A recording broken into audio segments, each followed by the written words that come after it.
Hare Krishna. Gurave Gaurachandraya Radhikaya Tadalaye Krishnaya Krishna Bhaktaya Tadabhaktaya Namo Namaha. I'm first of all offering millions and millions of Dandavat pranams unto the lotus feet of my most beloved Gurudev, Nitya Lila Pravishta Om Asto Tarasarashishimad Srila Bhaktivedanta Narayan Goswami Maharaj. And the same again, millions of times unto the lotus feet of our most beloved Nitya Lila Pravishta Om Asto Tarasarashishimad Srila Bhaktivedanta Swami Srila Prabhupada, and all our Rupa Nuga Guru Vargya, and all the Vaishnav and Vaishnavi devotees of the Lord, my Dandavat pranams. So today is an exceptional day again. Every day of our Parikrama in this most auspicious month of Kartik must be exceptional. It's the month of Sri Radha. But today we're going to her very place. We're going to Radha Kunda. So this is the most potent place in the universe. So today is an exceptional day again. And yesterday we celebrated Govardhan Puja, Go Puja, Gopastami and Anukut, and decorating the cows, Go Krida. So we're up to 17th day of the Parikrama. So time is rolling along this month. We've come more than halfway so far on our Parikrama, and we're all safely housed in Giridhari Gaudiya Math. So early this morning we'll leave before breakfast, because we'll take breakfast. I think it's probably going to be after Uddhava Kunda. We'll have breakfast at the Rupanuga Gaudiya Math just before we reach Radha Kunda. So we'll come out in Parikrama from our temple, and we'll weave through the village of Govardhan, and we'll come out onto the final leg of the Parikrama. We've already done the south end, so now we're going to complete our Govardhan Parikrama today. So we come through the village of Govardhan, and we come along the broad footpath and street with our nice kirtan party. And the first place we reach before Radha Kunda will be Uddhava Kunda. We're going to visit Uddhava Kunda, Radha Kunda and Kusuma-sarovara today. Just these three places. And then we'll be back in time for a late lunch at our Giridhari Gaudiya Math. So the first place we're stopping at today is Uddhava Kunda. And I want to read something from Gurudev's Parikrama book, and then I want to speak something on the glories of Sri Uddhava. So Gurudev relates in his Parikrama book, he says, Uddhava Kunda is situated exactly west of Kusuma-sarovara. We see the geographical location of Uddhava Kunda, and if we look behind Uddhava Kunda, across which normally or would have been the back of Giriraj, but Giriraj is completely sunk and not even visible from Govardhan onwards up to Radha Kunda practically. Just maybe we'll find a few feet of Govardhan Shilas on the way, but practically it's just flat ground. So we look across that flat ground from the back of Uddhava Kunda, and we see the beautiful rising spires from Kusuma-sarovara. So that's the location of Uddhava Kunda. It's exactly opposite to Kusuma-sarovara, exactly west of Kusuma-sarovara. which is, as we travel back today, it'll be on our right-hand side around the other side. And Gurudev describes that Vraja-Nabha Maharaj, the grandson of Krishna, manifested Uddhava Kunda under the guidance of Shandilya and other rishis and sages. Uddhavaji always resides nearby here as grass and shrubs in order to be sprinkled by the foot dust of the gopis. The Srimad Bhagavatam Mahatmya and the Skanda Purana give an interesting description of this place. So this is the Leela that's taken place here. So it was Vraja-Nabha who manifested this location for the devotees to honor regularly. So Gurudev continues describing, after the disappearance of Sri Krishna, the queens in Dwarka were greatly afflicted by sorrow. Once, Vraja-Nabha came here with them, and they loudly performed Sankirtan. In that great Sankirtan, all the associates of Krishna started to appear one by one. The associates of Dwarka all sang and danced, and Arjun began to dance and play mridanga. Because, of course, Arjun wasn't killed in that fratricidal war at Prabhash. Arjun is going to escort all the queens back to Hastinapur under the instructions of Krishna.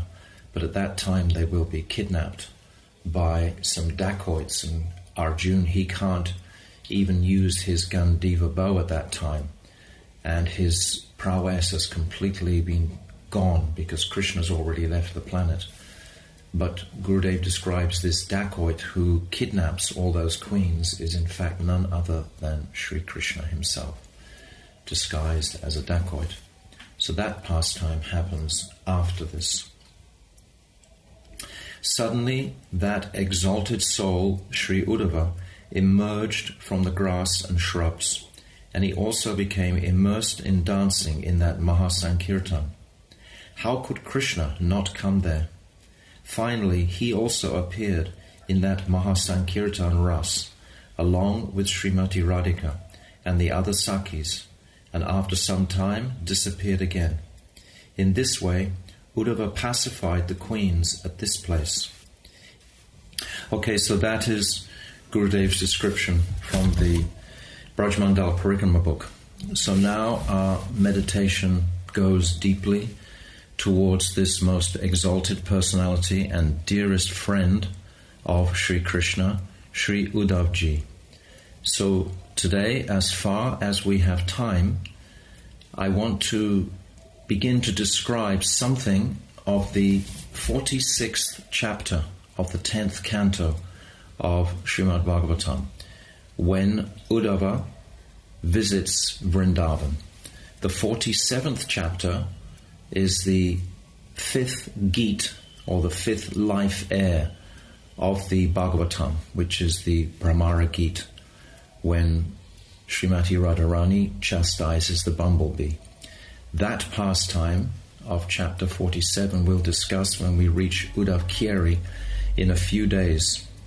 That's on our Nandagaon Parikrama. So I'll conclude this pastime at Nandagaon, at Uddhava Kunda. So here in this chapter, when Uddhava visits Vrindavan, we get a deep insight into the speciality and gentle nature of Uddhava. Uddhava, of course, is Krishna's cousin. Uddhava's father, Devabhagya, is the brother of Vasudeva, and their father is Surya Sen. So they are cousins. Uddhava is the younger cousin of Krishna, and it's described that since his birth practically he was playing with dolls that resembled Krishna. Krishna at that time would have been in Vrindavan. Nevertheless, Uddhava had heard about Krishna from his birth and was always attracted. He had features that looked like Krishna. He looked himself like Krishna. He was darkish in complexion. He used to wear clothes like Krishna wore. Krishna was his hero, we can say. So but he was always looking to Krishna with great inspiration and happiness. Uddhava was a disciple of Brihaspati, who has been described by Srila Vishwanath Chakravarti Thakur as being Brahman realized, which means they considered the absolute reality to be somewhat impersonal. Yet Uddhava was not of that nature. Uddhava most certainly did not have that impersonal tendency, although he saw Krishna absolutely as that supreme personality of Godhead, with full reverence and Aishwarya. This is how he perceived Krishna. So I'm going to read excerpts from this 46th chapter so that we can get the flow of this beautiful pastime that Srimad Bhagavatam describes about Uddhava when he comes to Vrindavan, which is what we generally talk about when the Parikrama party comes to this Kund. Usually we don't have so much time to discuss the details, but it's given to us in an abbreviated form. So Uddhava was the beloved friend of Krishna and a direct disciple of Brihaspati. These are the words of Srila Vishwanath Chakravarti Thakur, who taught everything to him except Gopi Prem. No one had any understanding of Gopi Prem. Uddhava is such a pivotal personality because he's going to bring out of Braj the glories of the Gopis' Prem. Krishna ultimately wanted Uddhava to come to Braj to witness the height of the Brijabasis' love for him and to especially appreciate the Gopis' unsurpassed love for Krishna. And this would inspire the Mathuravasis and the Dwarkavasis to have complete honor, more honor towards the Brijabasis. Krishna knew that Uddhava was totally loved, respected and honored by all the Mathuravasis. Uddhava is such a non-envious, affectionate personality. All Dwarka, all Mathura loved him deeply.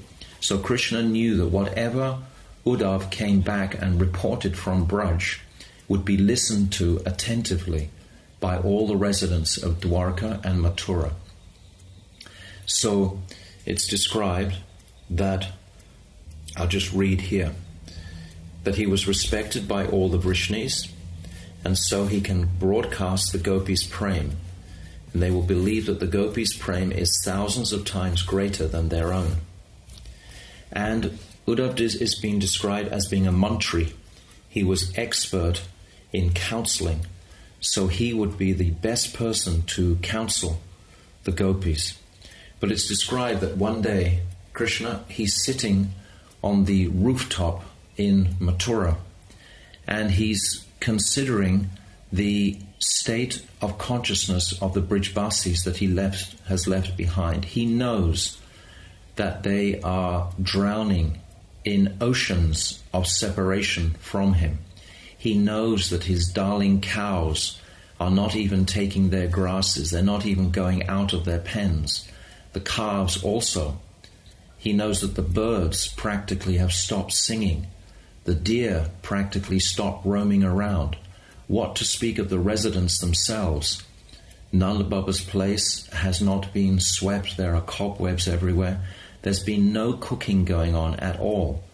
It's described, Srila Vishwanath Chakravarti Thakur describes that people from outside of Braj, they bring in some food each day because they see the condition of the Brijabasis there in their heightened state of separation from Krishna. So they bring in foodstuffs just to keep them alive in body and soul. And practically they're not eating at all. Mother Yashoda can cry no more tears. She just sits like a stone all day. Even though other elder gopis, they try to come and console her, but she's inconsolable. all she ever can say at any time is that she just wants to see the face of her Lala. Nothing else at all comes by her lips. So this is the state of the consciousness in Braj after Krishna has left. So he's contemplating this devastating effect of his leaving Braj on the rooftop in Mathura, and he's wondering how he will send a message to console them. And as he's thinking this, Srila Vishwanath Chakravarti Thakur describes, then Uddhava suddenly appears on the same rooftop to come and see his dear friend Krishna. And at that time Krishna understands, oh yes, Uddhava is the perfect person to carry my message to Braj, to console the gopis. So he begins to explain to Uddhava the situation of the gopis' plight. And he wants Uddhava to pacify them.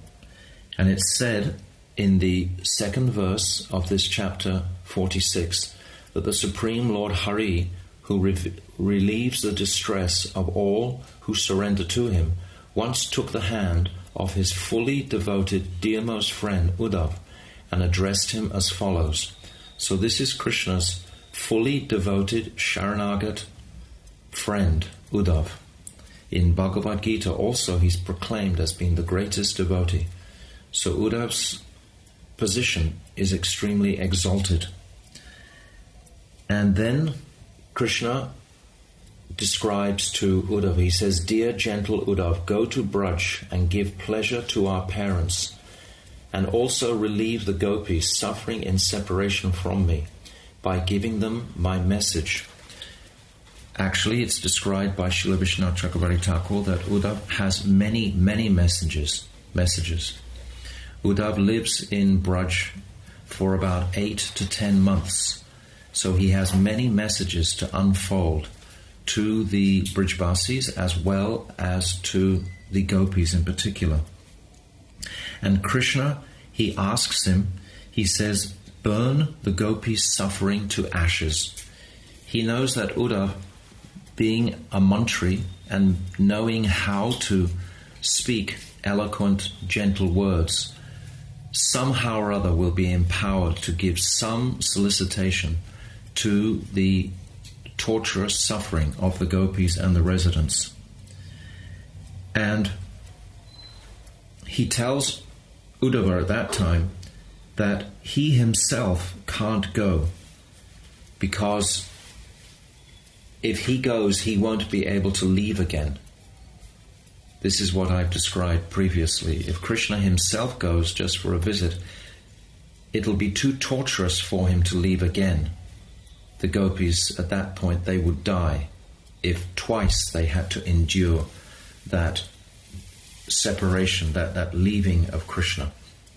So Krishna describes in the 4th verse of this 46th chapter, he says, "The minds of those gopis are always absorbed in me, and their very lives are ever devoted to me.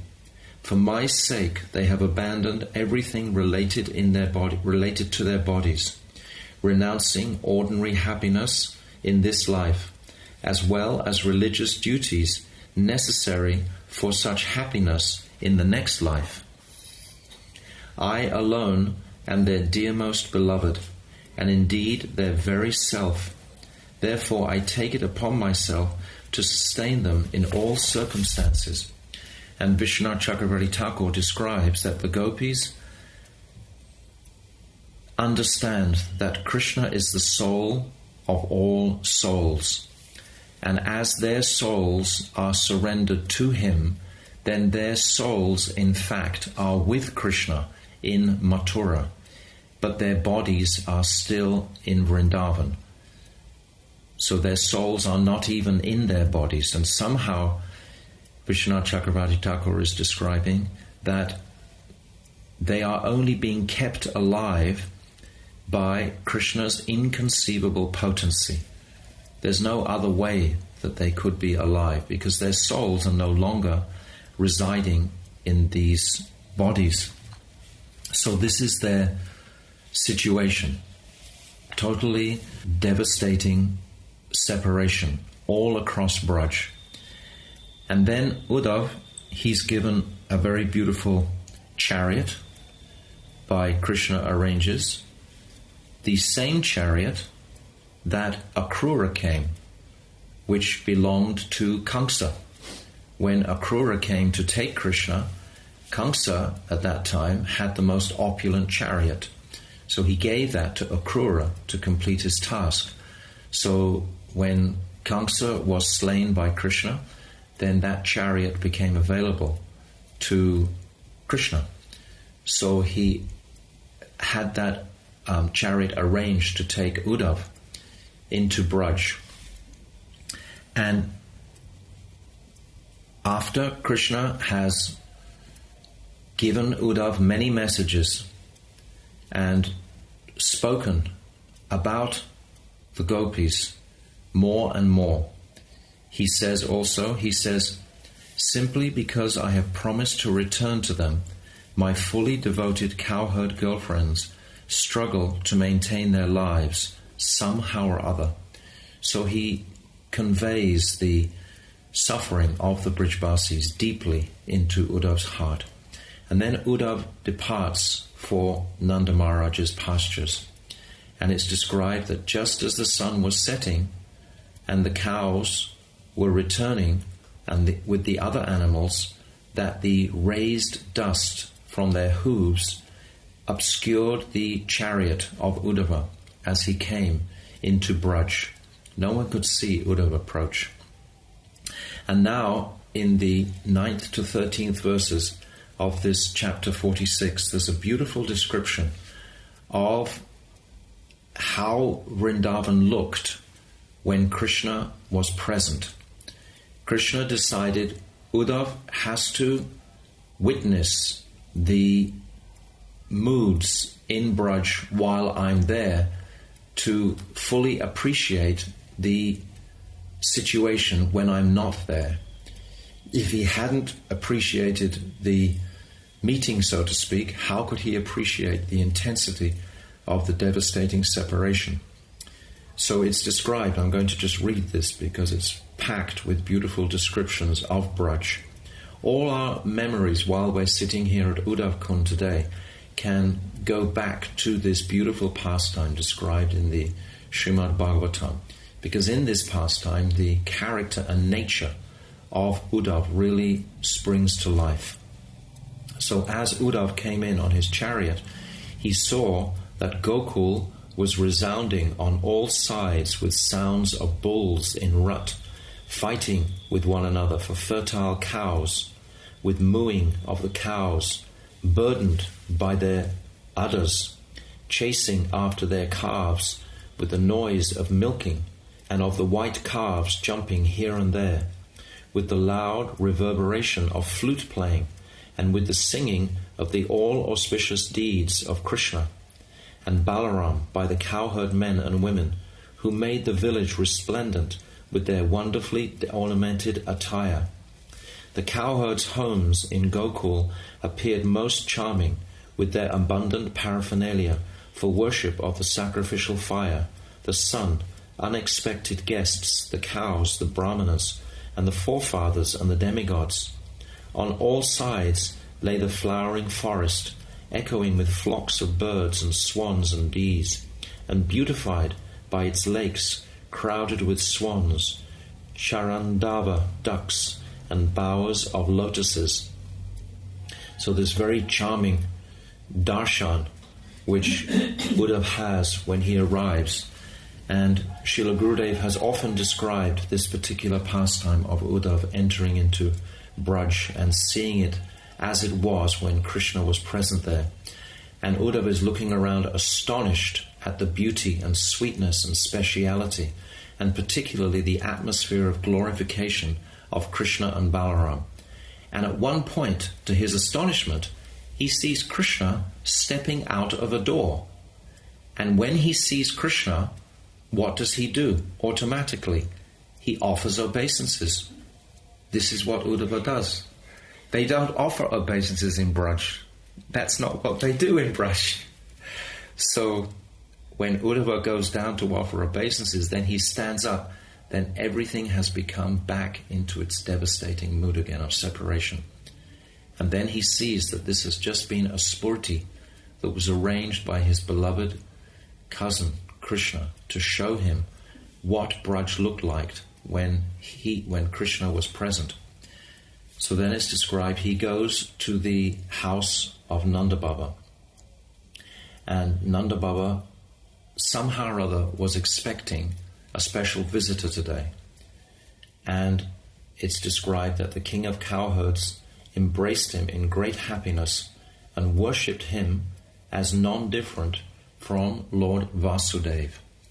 And this is described how in traditional Vedic culture, any guest arriving at any time of the night or day is considered to be an aspect of Lord Narayan, or Lord Narayan himself. This is why we comment that Indian hospitality is so sweet, because this is the understanding that any unknown guest arriving has been sent directly or is directly the embodiment of Lord Narayan. So everyone will always take care of an unknown guest. And then it's described how Nanda Baba, he had saved some of the offerings that had been brought by the people outside of the village of Braj for their sustenance, just to give to his guest Uddhava.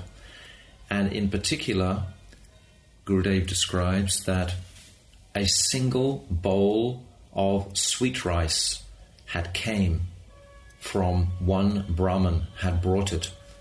But Gurudev actually describes this sweet rice didn't even have any sugar in it. So I don't know how you can have sweet rice without sugar, but this is how Gurudev did it. In other words, there was no sweetness left to offer, particularly to any guests in Braj. Nevertheless, Uddhava was satisfied with the sustenance that Nanda Baba very cordially offered him, and it's described that Uddhava's feet were nicely massaged. They wouldn't have been massaged, of course, by Uddhava, by Nanda Baba, because Uddhava is Nanda Baba's nephew. So Nanda Baba would have engaged a servant in massaging the lotus feet of Uddhava. And then Nanda Baba begins to speak, and he speaks 11 verses here. To begin with, he can't even say the name of Krishna. All he wants to, because Uddhava looks like Krishna, he's ridden on a chariot from Mathura. It's very obvious they don't have chariots like the one that came from Mathura in Braj. They don't have that type of conveyances. So he knows it's probably a messenger that's come from Mathura. So all he wants to do is inquire about Krishna, but he daren't say the name. He's afraid to say the name Krishna in case he gets completely choked up and tears fill his eyes too much and he won't even be able to speak anymore. So he gradually brings Krishna into the conversation. And he starts off, he says, "My dear, most fortunate one, does the son of Sura," Surya is referring to Vasudeva, Surya Sen is the father of Vasudeva. "Does the son of Sura fare well now that he is free and has rejoined his children and other relatives?" He was in the dungeon of Kamsa, and now he's been liberated from there. And then he goes on, "Fortunately, because of his own sins, the sinful Kamsa has been killed along with all his brothers. He always hated the saintly and righteous Yadus." So this is just what we might call almost chit-chat that Nanda Baba is engaging with Uddhava in. He can't speak anything really from his heart. He's just inquiring about the well-being of his relatives in Mathura. But finally he says, in the third verse he's speaking, he says, "Does Krishna remember us? Does he remember his mother and friends and well-wishers? Does he remember the cowherds and their village of Braj, of which he is the master? Does he remember the cows, Vrindavan forest and Govardhan hill? And then Vishnu Chakravarti Thakur describes, then with tears in his eyes and with a choked voice, Nanda Maharaj inquired about Krishna. Pointing with his forefinger, he said, just see the unfortunate condition of Krishna's mother. Just see how Braj, whose very soul and master was Krishna, is now deprived of a master and devoid of beauty. And then he carries on. He said, will Govinda return even once to see his family? If he ever does, we may then glance upon his beautiful face and his beautiful eyes, nose and smile. So Nanda Baba is so absorbed in darshan of Krishna, because it's described that Krishna never leaves Vrindavan. So in the depths of their separation, all the Brijbasis are again with Krishna. They're again in Krishna's embrace. But they are embracing Krishna. As we've described so many times, the dynamic of Braj is that the Brijbasis are protecting and supporting and nourishing Krishna. It's not like in Dwarka or Mathura where Krishna is supporting and nourishing them. The dynamic of Braj is definitely a mood of protectiveness towards Krishna, so they are embracing Krishna in the height of their separation moods.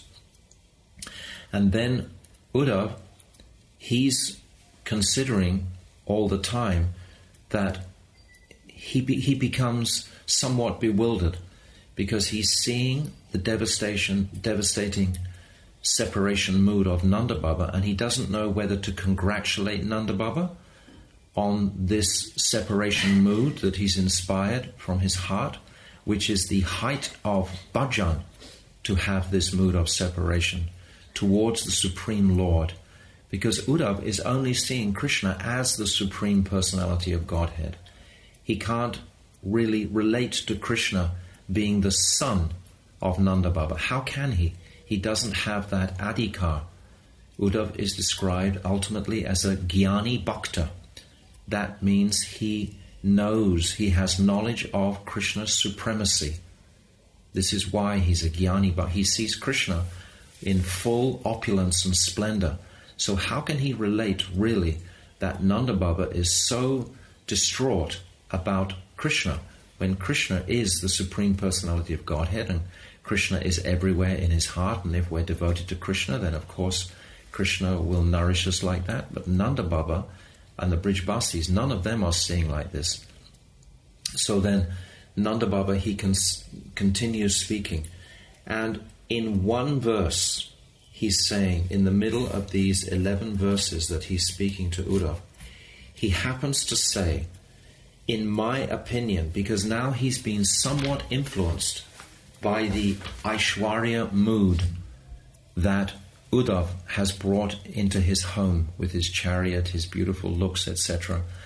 And somehow some of that atmosphere has pervaded Nanda Baba's heart. And he says in text 23, in my opinion, Krishna and Balaram must be two exalted demigods who have come to this planet to fulfill some great mission of the demigods. Such was foretold by Garga Rishi. So, Srila Vishnu Chakravarti Thakur, he comments here, by the sudden recollection of Krishna as the Lord, in contrast to his natural mood of affection in separation, Nanda speaks with a sense of discrimination in this verse. It was due to the good fortune of me and of Vasudeva that they became our sons and appeared in my house.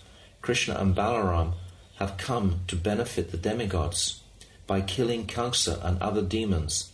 This is according to the prophetic words of Garga Rishi. So he's been influenced to have this somewhat Aishwarya tinge has suddenly come into the heart of Nanda Baba, and he's expressing this mood. But then that passes, and then he just begins to speak about the greatness of Krishna and how he has performed so many monumental activities like killing the different demons of Braj and even lifting Govardhan Hill. So he's sort of been swept into this mood of thinking that perhaps Krishna is a demigod and not directly his son. But this is only because of the influence of Uddhava being present in front of him. And then it's described after these verses that Sukadeva Goswami says, thus intensely remembering Krishna again and again, Nanda Maharaj, his mind completely attached to the Lord, felt extreme anxiety and fell silent, overcome by the strength of his love. And then Srila Vishwanath Chakravarti Thakur comments very beautifully here. Becoming completely attached to Krishna by remembering the Lord's majesty, Aishwarya, Nanda Maharaj thought, oh, by misfortune I have been separated from my son, who is the ocean of powerful qualities. Nanda's attachment to Krishna was such that even in appreciating Krishna's great powers as the Lord, his personal relationship with Krishna did not weaken as it did with Vasudeva. Nanda's mind remained attached to Krishna with undiminished firmness. With his mind attached to Krishna in this way, Nanda Maharaj became overcome by the sway of paternal affection. In the presence of the supreme prem of Nanda, who, like Agastya, swallowed the whole ocean, what is the significance of a whole ocean of opulence? In other words, although Nanda appeared to be somewhat influenced by Uddhava's mood of Aishwarya, then when he again was contemplating internally after he had spoken sufficiently to Uddhava, then again his wave of paternal affection totally overtook him, and all these thoughts of Aishwarya and opulence just evaporated from his mind completely. So it's interesting to note the distinction between Mother Yashoda and Nanda Baba. Mother Yashoda never for a single moment possessed a mood of Aishwarya or opulence for Krishna when she looked into his mouth and saw all the universes, saw the entire cosmic manifestation, saw the whole Brahmand inside the stomach of Krishna. Not even for a moment did she lose her Vatsalya Prem. But here we see the distinction between Nanda Baba's Vatsalya Bhav and Yashoda. Nanda Baba, he for a moment, it seemed externally, very, very briefly, a few moments he was swayed by the presence of Uddhava's Aishwarya mood, and he was relating that perhaps Krishna and Balaram were demigods. But what is interesting now is that when Uddhava begins to respond to Nanda Baba's inquiries and what Nanda Baba was saying, as I just said, Uddhava doesn't quite know whether to congratulate Nanda Baba or to commiserate with him, or exactly how he should proceed, because he's obviously such a deeply sensitive person, Uddhava, and he sees the heart moods of Nanda Baba in his attraction to accepting Krishna as his son. But Uddhava, he's not eligible to actually experience that mood himself, so he can't see like that. And he's so well versed in appreciation for Krishna being the Supreme Personality of Godhead, how can he for a moment step out of there? So he picks up on this one verse that Nanda Baba has said about the two boys, Krishna and Balaram, being perhaps demigods, and then he begins to expand on this. So Uddhava says, this is in the 30th verse, O respectful Nanda, certainly you and Mother Yashoda are the most praiseworthy persons in the entire world, since you have developed such a loving attitude towards Lord Narayan, the spiritual master of all beings. So this is the only way that Uddhava can speak. He even says at one point now in the conversation that of course Krishna and Balaram aren't really your sons. They are Lord Narayan and Balaram. How is that going to go down with Nanda Baba? That's not even going to fly one little bit with Nanda Baba. So now Uddhava begins to speak very beautiful verses glorifying the Lord, but so obviously not in the same mood as the Brijbasis, that he's just glorifying Lord Narayan. he says that infallible Krishna, the Lord of the devotees, will soon return to Braj to satisfy his parents. Having killed Kamsa, the enemy of all the Yadus in the wrestling arena, Krishna will now surely fulfill his promise by coming back to you. So somehow Uddhava is trying to console Nanda. He says, O most fortunate ones, do not lament. You will see Krishna again very soon.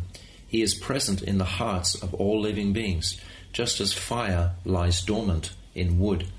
And Srila Vishwanath Chakravarti Thakur comments at one point during his commentary to these beautiful verses that Nanda Baba thinks at one point, can't Uddhava see that Krishna's already here?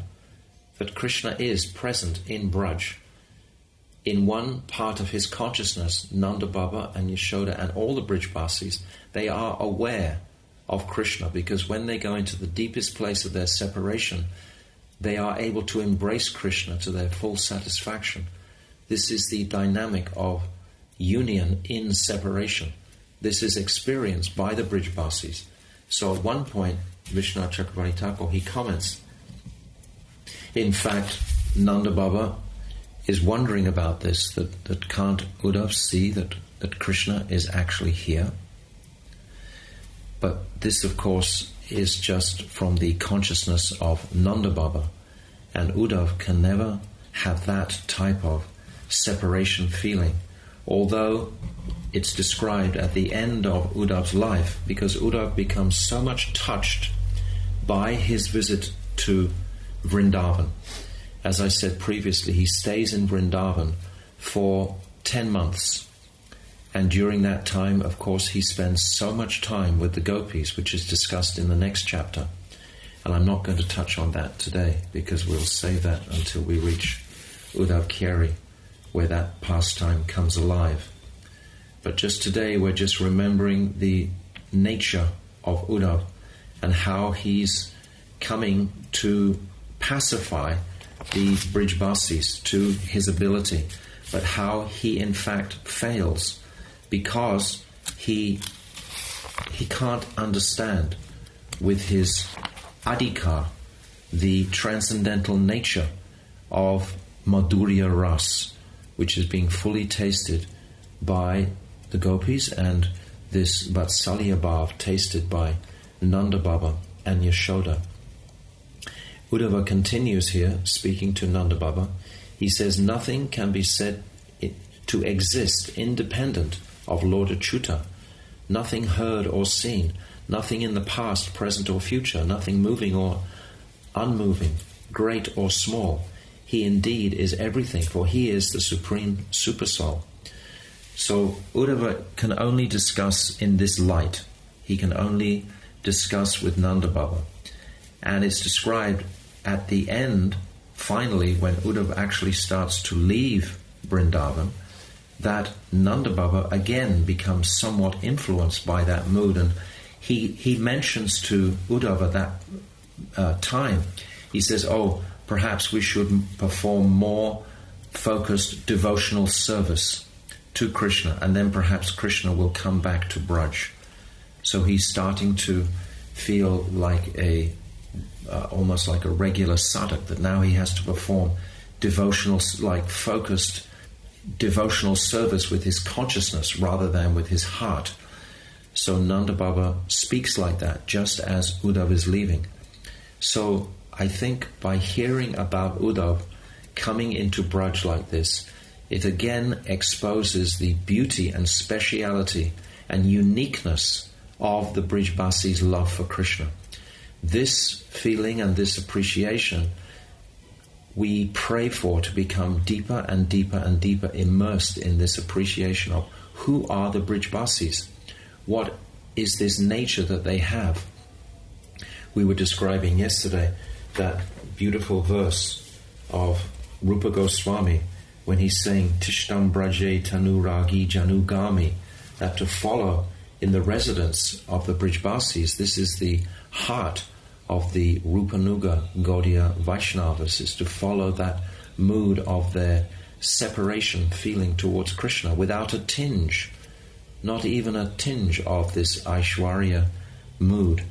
So we see in this whole conversation, I would encourage the devotees today, if they get the time, to read this chapter 46, when Uddhava enters Vrindavan, and appreciate this. Right at the end of this chapter, there's a very sweet description of how the gopis are witnessing this chariot, and they see Uddhava, and they think that he looks very much like Krishna, and they say that perhaps Akrura has returned, because it was the same chariot that Akrura came in. He who fulfilled Kamsa's desires by taking lotus-eyed Krishna to Mathura. So of course the gopis are not very favorable towards Akrura.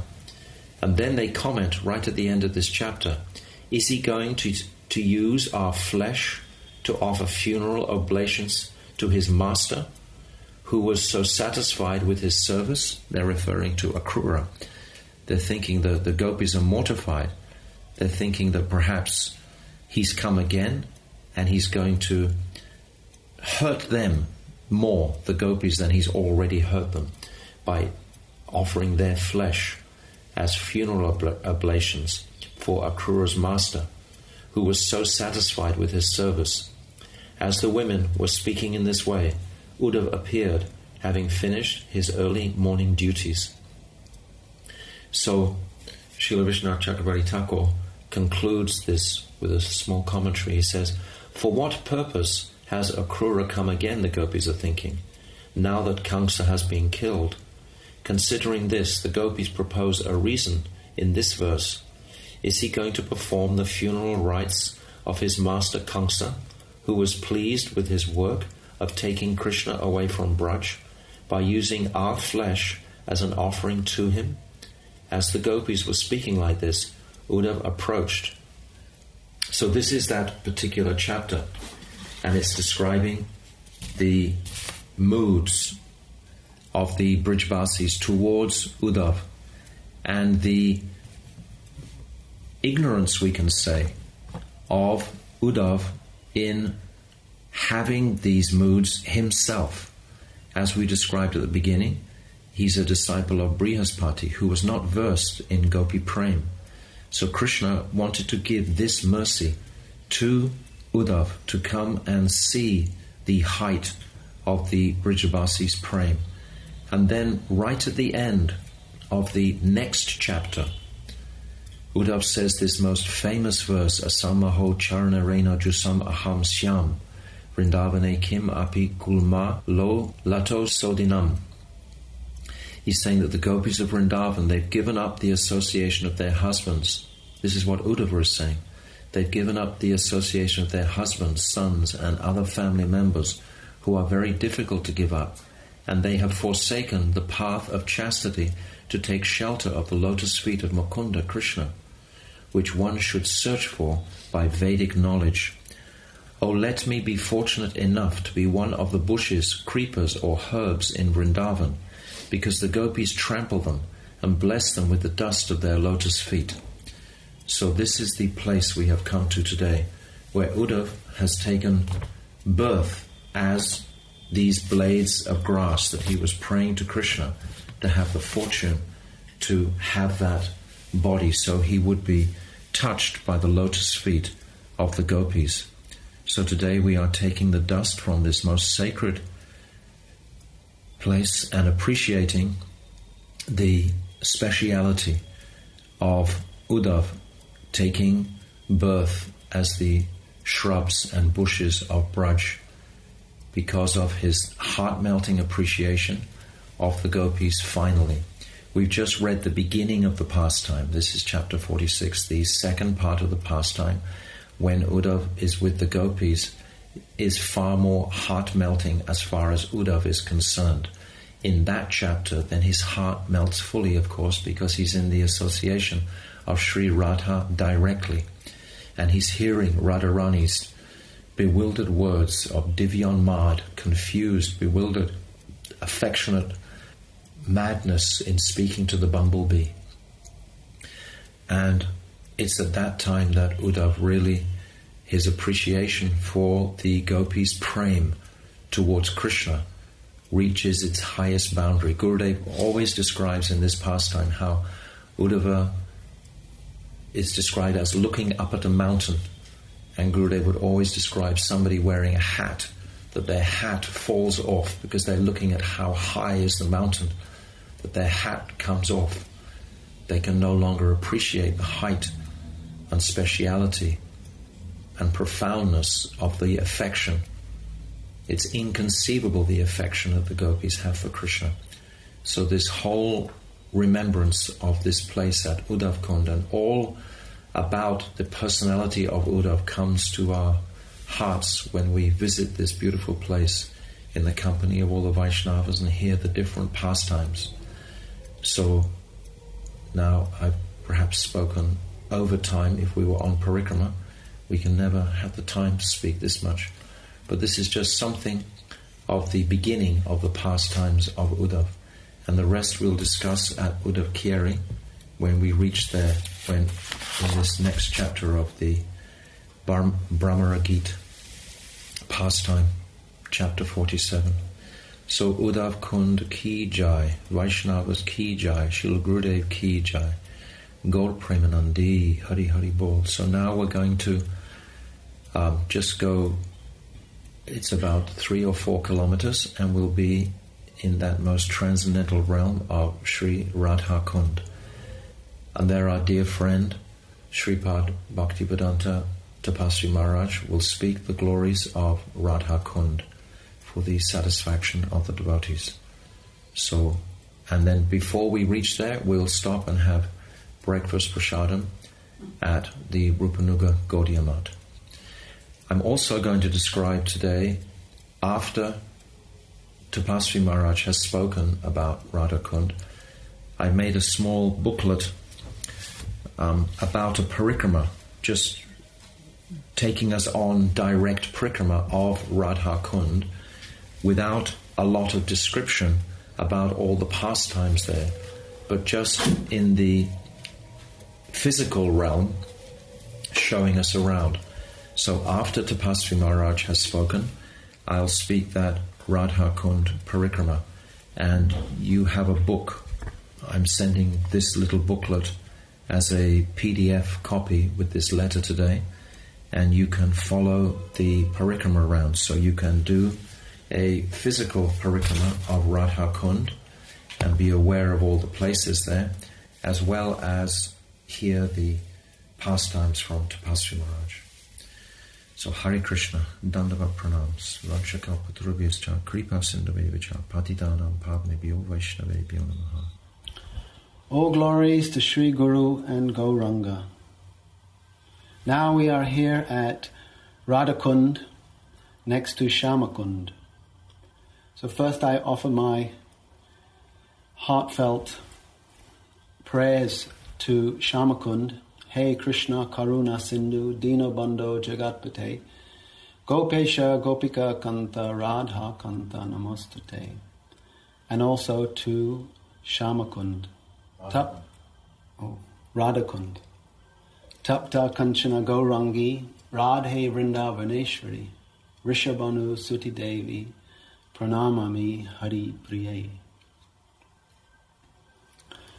The Puranas, the Gaudiya Vaishnav Shastra and Acharyas like Rupa Goswami Pad, Sri Sanatan Goswami, Sri Jiva Goswami Pad, Sri Raghunath Das Goswami, Srila Vishnavat Chakravarti Thakur, and our dear and beloved Srila Prabhupada all mention the magnificent, beneficial and sweet glories of the transcendental Dham, this Sri Radha Kunda. In the Mathurya Mahatmya, Sri Rupa Goswami Pad, he quotes the Padma Purana, saying that among unlimited number of Vraj Gopis, there is one, meaning Srimati Radharani, who is the dearest beloved of Sri Krishna. Just as Radha is Krishna's dearest, similarly Radha Kunda is also most dear to Bhagavan Krishna. And Sri Raghunath Das Goswami, he prays that not even Sri Vrindavan, which is supremely delightful, because of places like the ras-filled Rasastali, or Govardhan, which is the arena of the nectarian ras, where the most confidential amorous pastimes called Keli Kridha of the divine couple take place.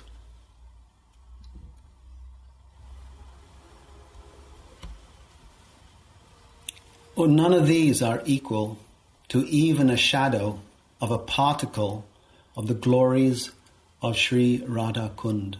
What to speak of other pastime places within VRAJA-MANDAL.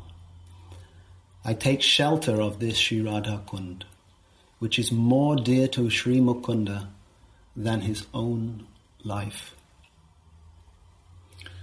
So we're going to explore some of the leelas that take place in Radha Kunda, and also understand why Radha Kunda is the topmost place, as we've been hearing. At Sri Radha Kunda, Sri Radha Krishna Yugal perform their midday Madhyan Lila. This starts at 10:48 and goes to 3:36, which is almost 5 hours long. And here they perform a variety of amorous pastimes freely and without any obstruction. And this is not possible anywhere else. So that's why Radha Kunda is considered to be the topmost place of bhajan, superior even to Nandagam, Barshana, Brindavan, Govardhan, all these confidential places. And this was also revealed by Sri Chaitanya Mahaprabhu, who is endowed with the bhav and kanti of Sri Radha. Sri Chaitanya Mahaprabhu invested within the heart of Srila Rupa Goswami his own divine love, and he commissioned Rupa Goswami to come to Vrindavan and reveal Vrindavan to the world. In the Upadeshamrita, Sri Rupa Goswami has written about all the holy places. And of all places of Govardhan, the most supreme place is, in all the spiritual and material worlds, is Radha Kunda.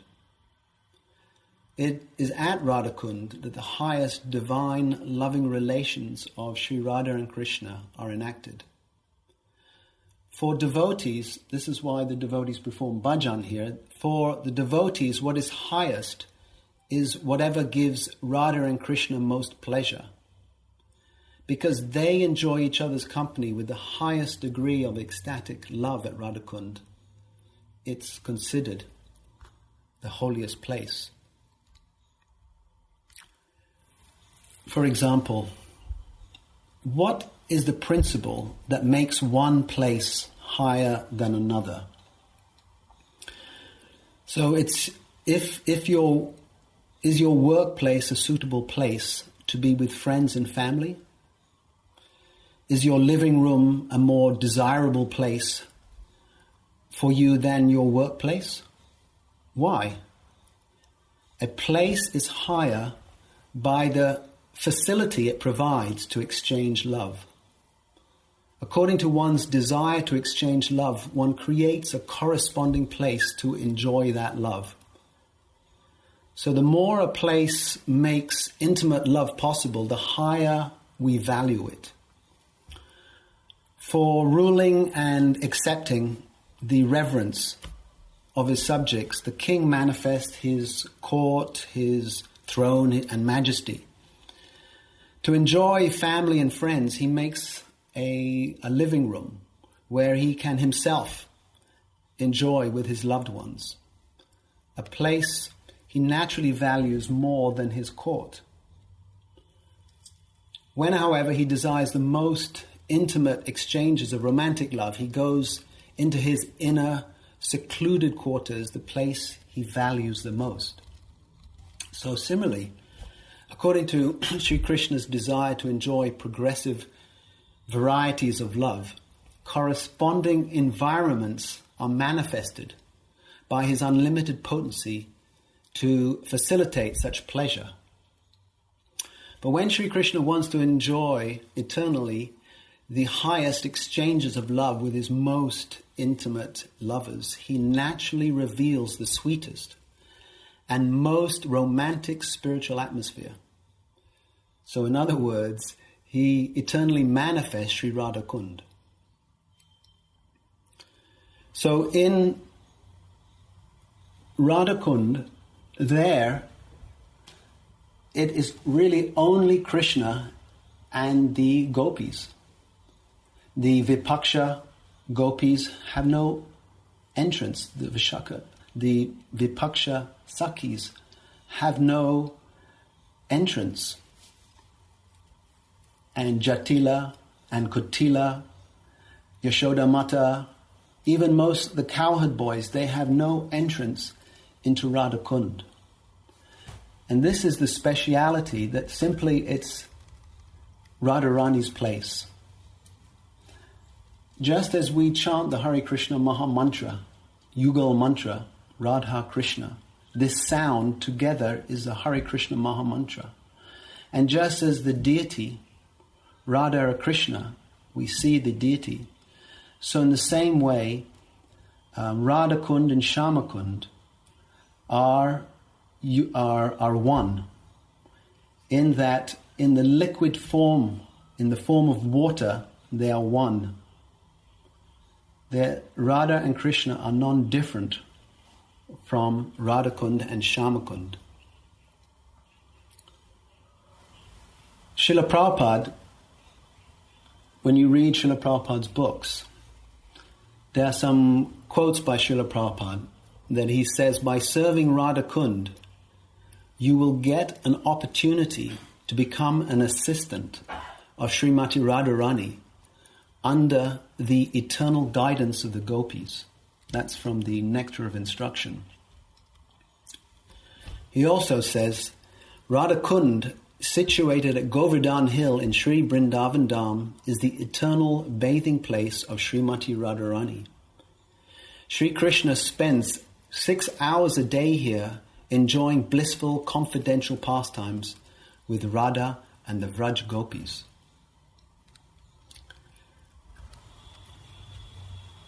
This is again Srila Prabhupada from Nectar of Instruction.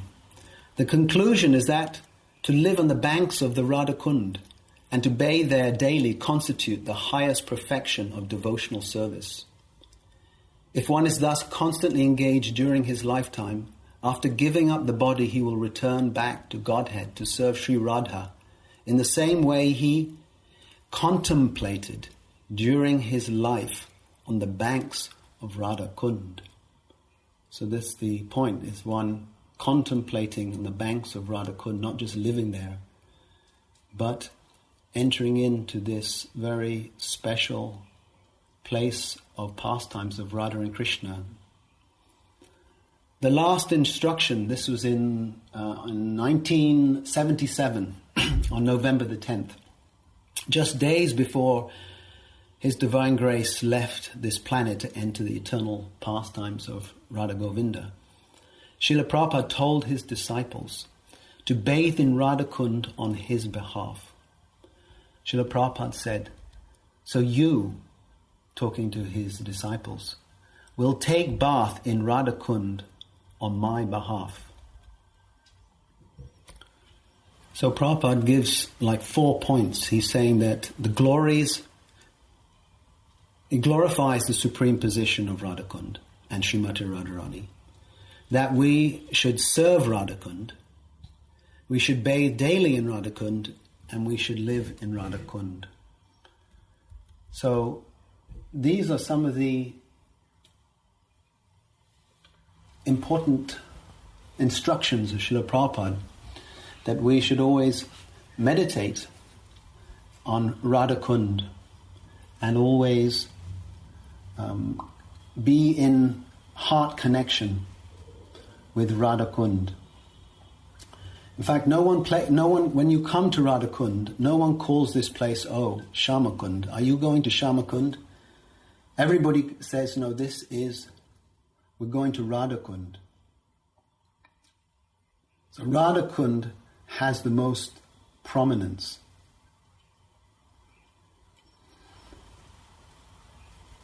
How was this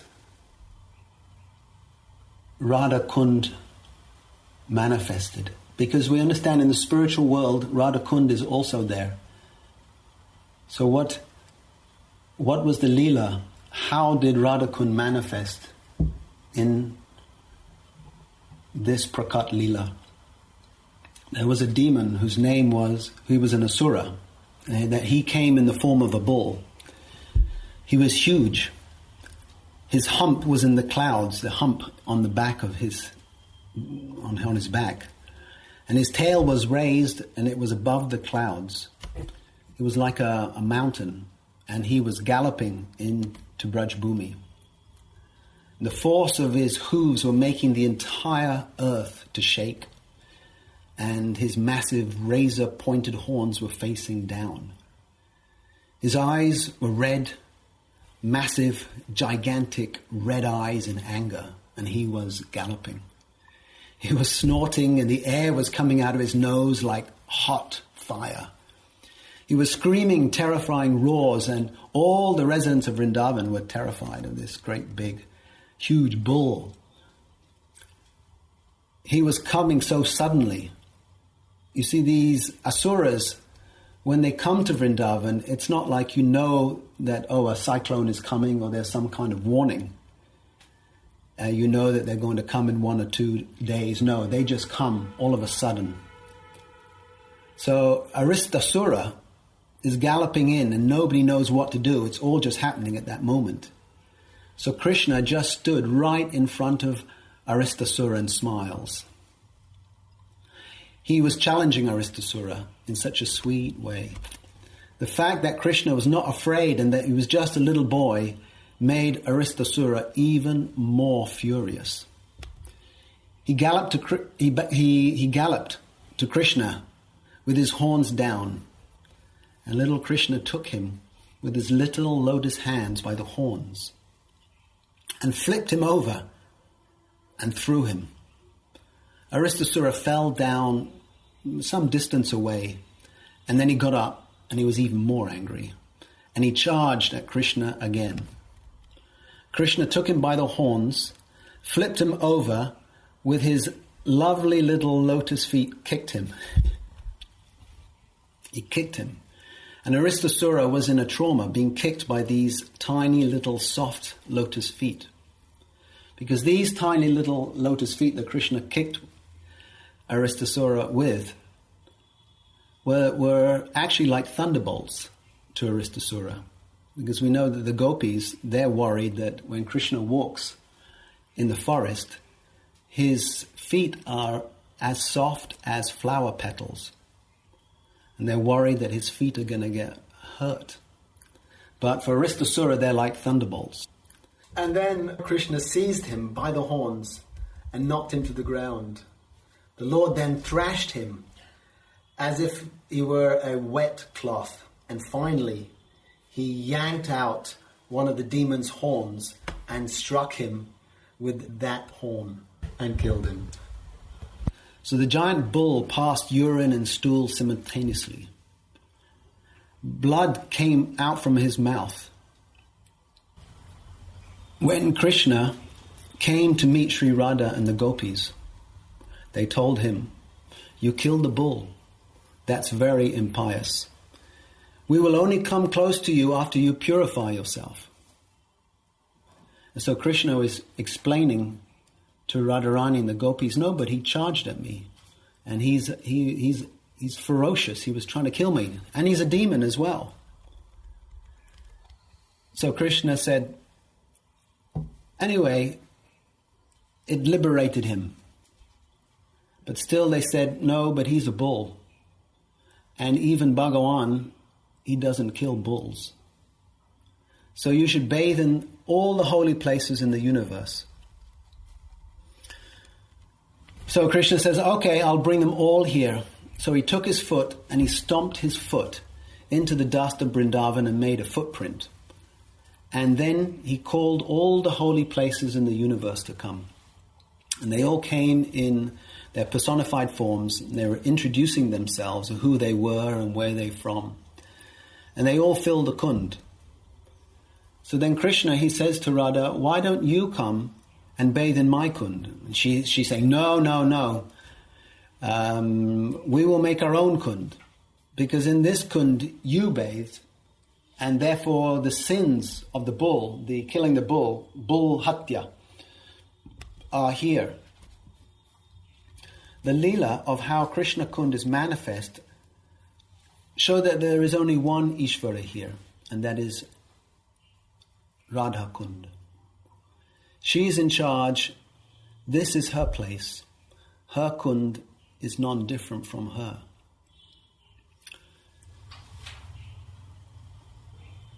So she refused that when Krishna said, oh, come and bathe in my Kund. Srimati Radhika said no. Because she is the one who is in charge of Radha Kund. So then Radha, with her gopis, with their bangles, they dig a Kund. And then they have to get some water. And they decide, okay, we'll go to Manasi Ganga. And we'll pass the pots of water to one another all the way to our Kund. But Krishna is saying, that's so far away. How are you going to bring water? It's almost 5 kilometers away. How are you going to bring water all the way from here, from Manasi Ganga?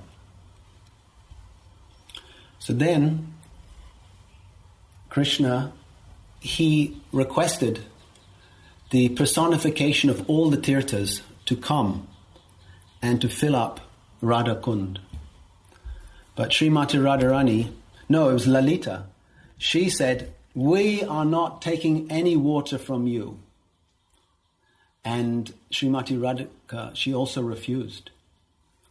And then again, the personification of all the tirtha, holy places of all the rivers, requested, and because Srimati Radharani is so soft-hearted, she agreed.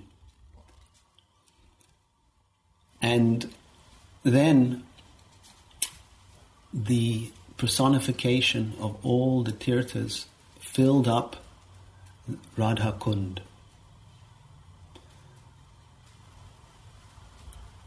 They asked, the personification asked, please allow us to serve you in this way. And for the pleasure of Krishna and out of mercy upon them, she smiled.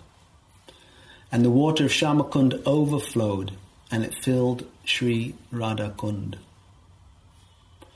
Then Krishna told Radharani, as you are the most dear to me, your Kund, Radha Kund, is most dear to me, and your love is the ultimate pleasure of my life.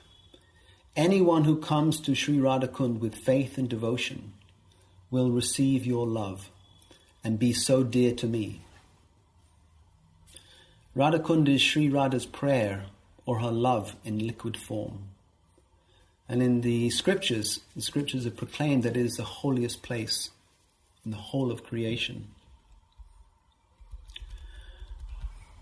When Mahaprabhu came to Vrindavan, he was looking for Shamakund and Radhakund.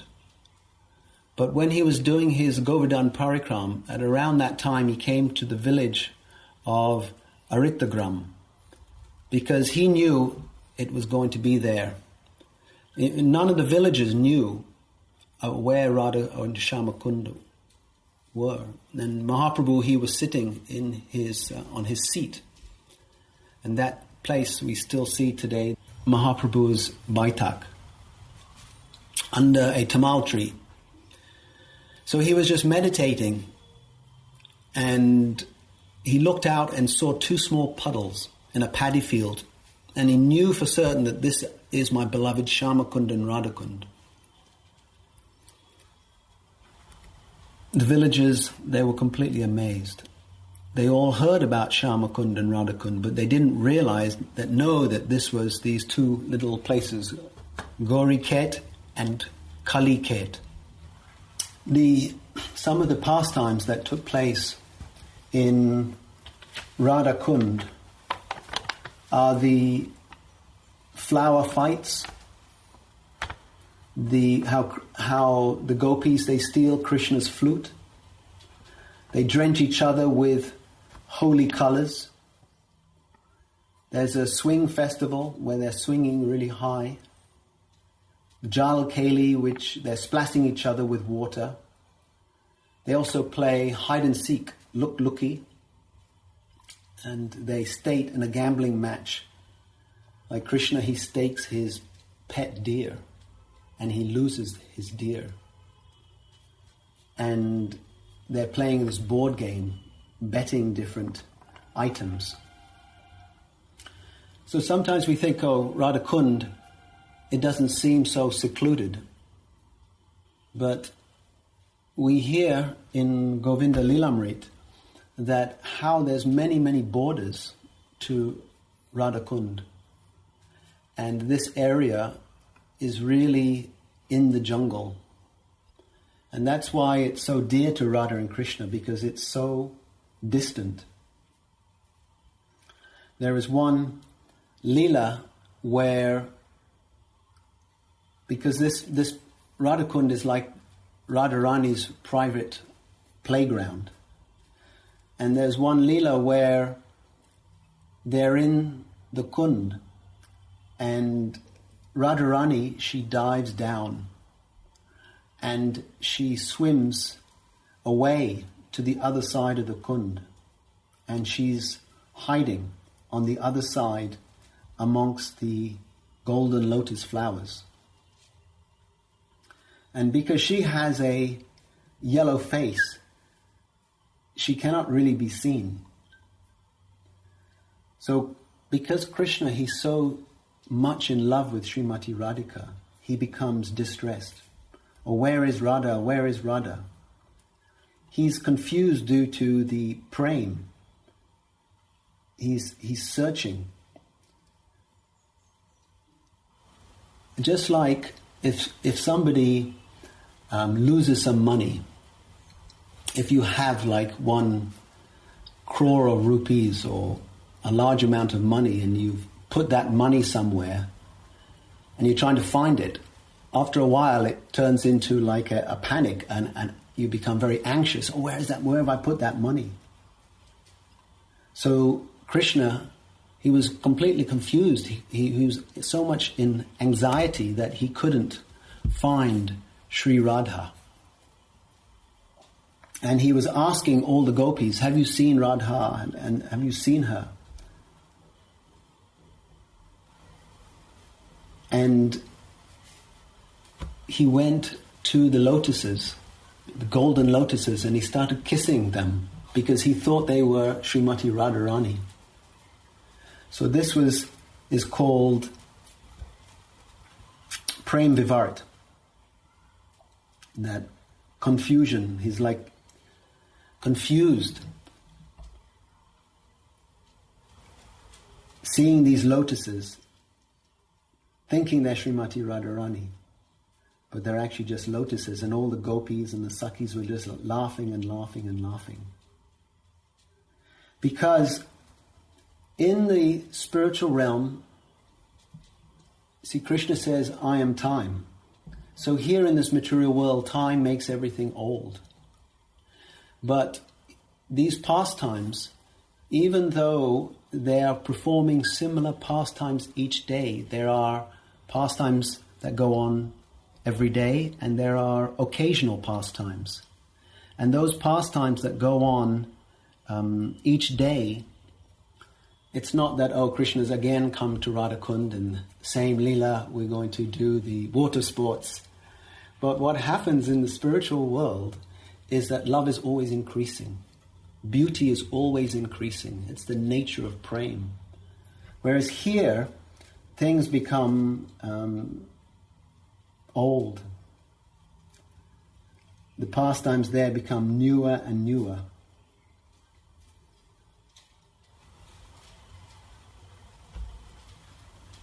So the Radha Kunda has a replica in the spiritual world, just like if you go to the Indian embassy in England, you will generally have, they will serve there Indian food and Indian drinks. So it's like Little India, even though it's in England. So in the same way that this Vrajdam, Radha Kunda, these are like embassies, places within this material world that actually completely belong to the spiritual world. And this is the atmosphere that is created there, that they're always honoring and respecting each other. Just like the flowers, everything is completely conscious, so the flowers are completely conscious. And they are dependent upon the Sakhis, upon the Manjaris, to take them and to make a garland and to offer that to Radha and Krishna. And just as the way the Sakhis and the Manjaris are dependent upon the flowers, if there's no flowers, how will they offer anything to Radha and Krishna? So, who is a pure devotee, they put Radha and Krishna in the center. They're sacrificing for the center. And in this way, the Vrindavan consciousness is there. They're always supporting each other and helping each other.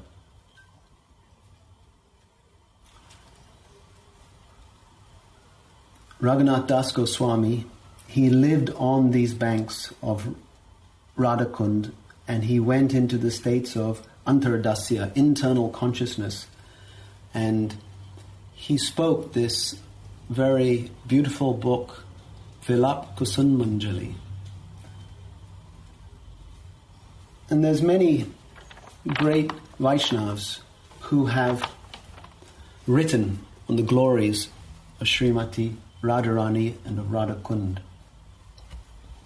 I wanted to give a little description of Radha Kunda, because in Radha Kunda there are other kunds of the other Sakhis surrounding Radha Kunda. In the southeast corner of Lalita's Kunj, there's a huge lotus-shaped swing named Madan Dolan. It hangs from 4 heavy silken ropes tied to 2 bakula trees. The swing has 8 seats made of rubies. Each seat has an 18-inch high backrest made of coral and lotus petal-shaped footrest hanging beneath it. The seats have silk-covered cotton cushions, plus round pillows and bolsters. A beautiful canopy made from colorful tapestries hang above Radha and Krishna as they swing. The Astasakis, they sit around Radha Madhav as Vrindadevi pushes the swing, and the Sakhis sing festive songs. Although the Sakhis are seated in a circle around Radha and Krishna, it appears that the divine couple are directly smiling at each one of them. So in Radha Kunda, it has 4 entrances like gates, ghats. And these ghats have trees. And from those trees there are swings. And jewels are decorating all of these ghats. I'm reading from Radha Kunda Mahima Madhuri, the sweet glories of Radha Kunda. Then Sri Vishaka Devi's Kunj, the extremely powerful fragrance from red, blue, yellow and green flowers of the 4 large kadamba trees floods the 4 directions of Vishaka Kunj. Blue, green and yellow coloured bees, parrots and cuckoos enliven the atmosphere with their bright hues, humming and sweet chirping. The intoxicated bees act as gatekeepers to keep out unwanted guests. The Madhavi vine-covered branches of the champak trees bend down to shade the entire area, making the kunj look like a palace. At the base of the trees are platforms that are pleasing to sit on due to the dense foliage overhead. Radha and Krishna always taste the sweet mellows of loving pastimes here. These trees that are growing mostly are surrounded by sitting places. And those sitting places have different levels. Some are very low, some are medium, some are very high. And all different kinds of trees are there. And Radha and Krishna, they walk through the forest of Radha Kunda, all around. And it's so beautiful, so many flowers. And you see, Krishna's a cowherd boy. And they are just, one sense, simple village cowherd boy and cowherd girl. And they live in the forest. And the beauty of the forest that they're walking through. Because when Krishna is meeting Srimati Radhika again at Kurukshetra, then Krishna's coming as Dwarka Krishna, Dwarkadish. And the gopis, Srimati Radharani, are also there. But they're wondering, where is Vrindavan? How can we have any kind of relationship in terms of those moods that we had in Vrindavan? Because there is no Yamuna, there is no Radha Kunda, there is no Govardhan. So when Radha and Krishna and all the Sakhas and Sakhis are there in Govardhan or like here in Radha Kunda, the atmosphere is so conducive. There are 6 seasons, and each season has a different experience. And Radha and Krishna, they move through those different seasons. And so the atmosphere that is created in Radha Kunda is so, in one sense, so simple because it's just a forest. But at the same time, Radha Kunda is facilitating the highest of these leelas, where Radha and Krishna can be themselves, free of any anxiety of anybody coming, and just play in the forest. So these are some of the glories of Radha Kunda. And when we bow our head at the lotus feet of our Gurudevs and beg that we may follow in their footsteps, in the footsteps of Raghunath Das Goswami, who is teaching us, who is our bhajan guru, who is teaching us how to enter into these pastimes, in which mood, and in such a beautiful way that our hearts will be captured. Shri Radha Kunda ki jai, Shri Shama Kunda ki jai, Vanchakalpatarubhyascha kripa sindhu bhayevacha, Patitanam pavanebhyo vaishnavebhyo namo namaha. Hare Krishna. So now we're just going to walk right around Radha Kunda and Sham Kunda, and we're going to stop at some of the temples and special pastime places along the way. Obviously not all of them, because there are hundreds of them.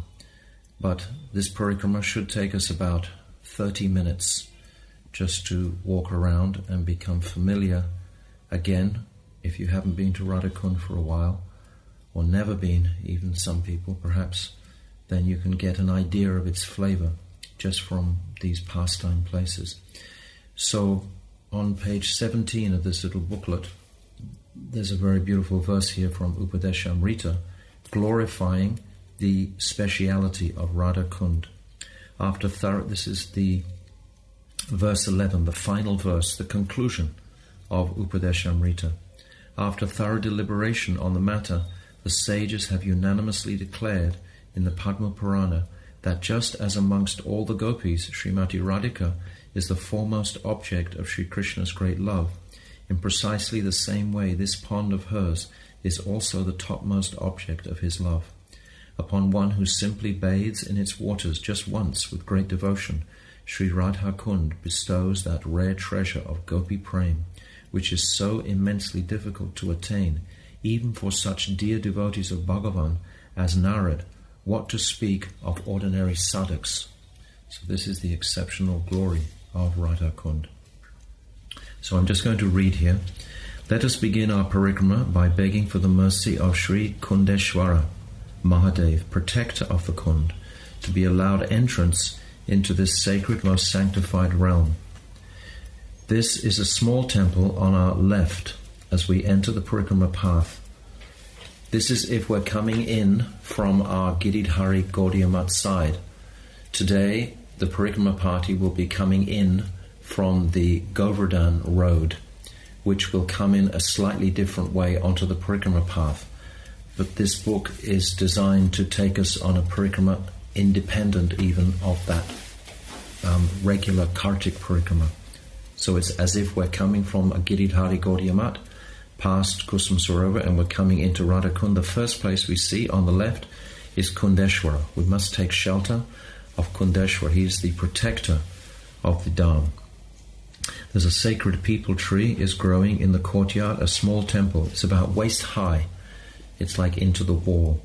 And we chant this beautiful mantra, Vrindavana Vane Pate Jaya Shoma Shoma Mole Sonika Sanandan Sanatan Naradidya Gopishwara Brajavilasi Yugangri Padme Prema Prayacha Nirupadi Namo Namaste. So we're begging mercy of the Lord, protector, O protector of the land of Vrindavan, O master of Uma, O Somoli, who carry the moon on your head, O you who are worshipped by Sananda, Sanatan and Narad, O Gopishwara, please bestow upon me unconditional praying for the lotus feet of Sri Radha Krishna, who perform loving pastimes in Braj. This is how we pray to Shivji. And then we walk through an open market area with Radha Kund on our right. And this is the first darshan of the Kund, so we chant, Ha Shri Sarovara Sada Tvai Samadisha Praste Masaradamiha Kalati Kamrange Tvam Chet Priyat Priyatamaiva Tayoritimam Hardasayatya Kripaya Mama Jivitam Tvam. O Radha Kunda, O mistress, my mistress is engaging in very secret and beautiful playful pastimes with her darling Krishna in the kunjas on your banks.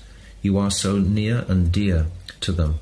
Therefore I am taking shelter of you and pray for your mercy that you will show me my Swamini, who is my life and soul.